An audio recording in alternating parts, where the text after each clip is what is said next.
Released in 1976, The Opening of Misty Beethoven was something few expected from the industry at the time. A glossy, globe-trotting, beautifully shot film with fully developed characters, a coherent script, and the cinematic ambition of European New Wave, written and directed by Radley Metzger, operating under the pseudonyms Jake Barnes and Henry Paris, respectively. Misty Beethoven wasn't your average mature film. Decades later, the film is still known as the industry's Citizen Kane. Remarkably, no expense was spared. Misty Beethoven was filmed on location across multiple countries, with cast and crew at a time when most genre output never left a basement in the deuce. This is the story of how Metzger and his team pulled off the most ambitious adult film ever made. Before shooting industry features, Radley Metzger directed European art films like Camille 2000 and the Italian production The Licorice Quartet. His style was unmistakable: lush cinematography, decadent European interiors, Baroque music, and beautiful actors floating through soft focus encounters. However, he had one goal when he sat down to write The Opening of Misty Beethoven: to make the best mature film ever committed to celluloid.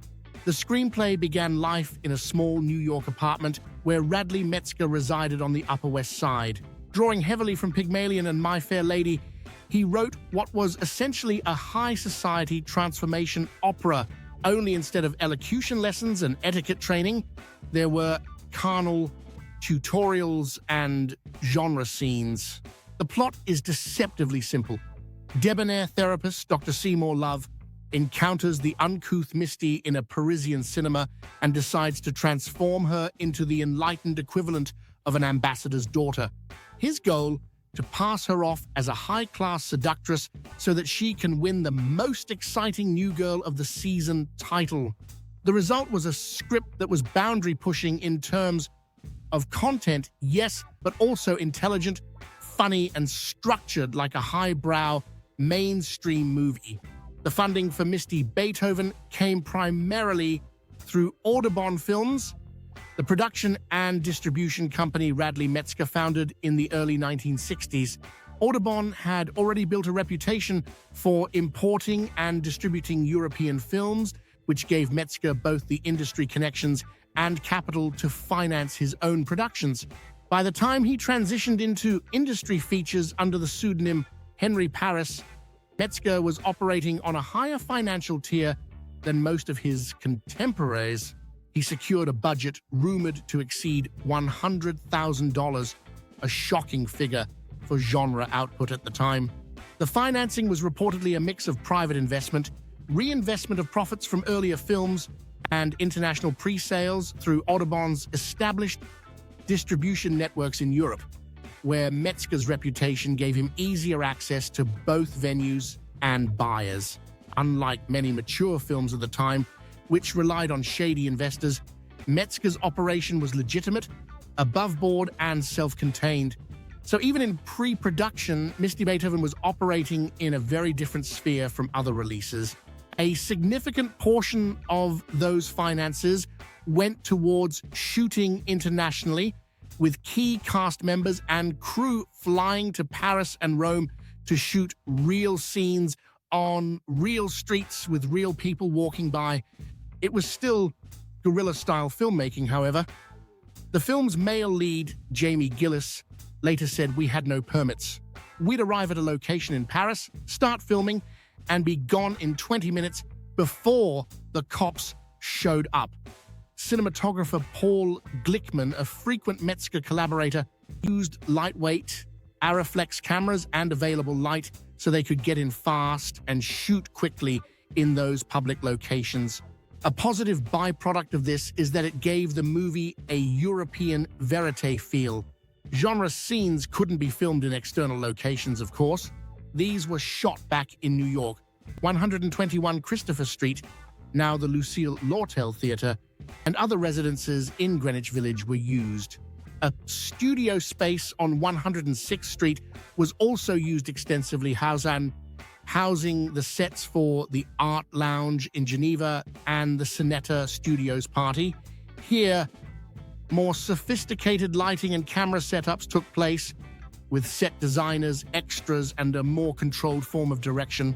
Another pivotal location, the country estate outside Rome, was actually a mansion at 124 Ocean Drive, Deal, New Jersey.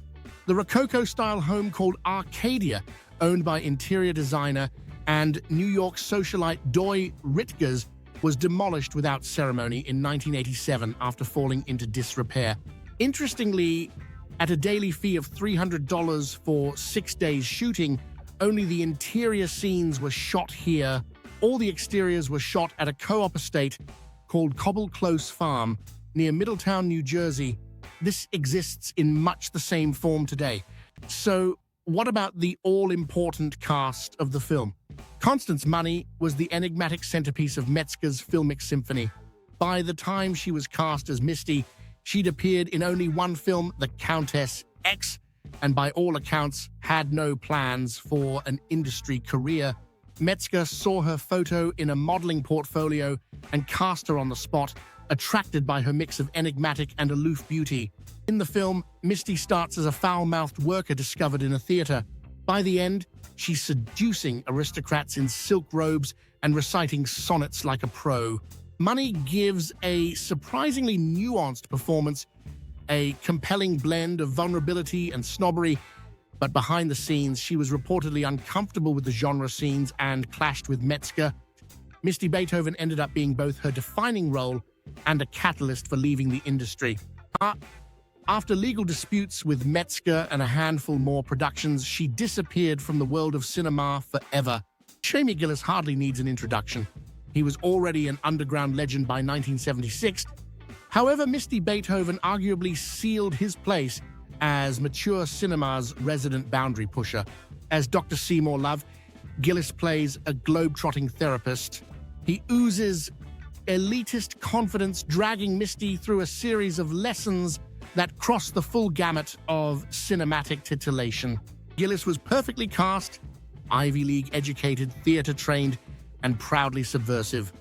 He later said of the movie, "I wanted to do films that were dangerous and intelligent." Misty was both. The character of Geraldine Rich is one of Metzger's most underrated creations. A cultured, upper-class woman, she helps to establish the elite social world inhabited by Dr. Seymour Love. She also seems to run an entire after-hours academy from her country estate.